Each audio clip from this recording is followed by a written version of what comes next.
How to use Walmart delivery service. So hello guys, welcome back to my YouTube channel. In this quick tutorial I'll be showing you how you can easily use Walmart delivery service. So first thing, just head over to your Walmart application, and once inside your Walmart application, just sign in to your Walmart account if you don't have already.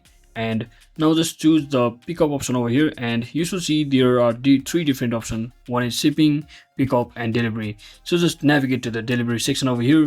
Now just choose how do you want your item section, or choose delivery. So currently I'm choosing delivery. Now you just have to add an address to verify your address where you want your products to be delivered. Now simply fill out all of your details such as first name, last name, street address, city, state, zip code, as well as phone number, and just click on save once you fill all of them.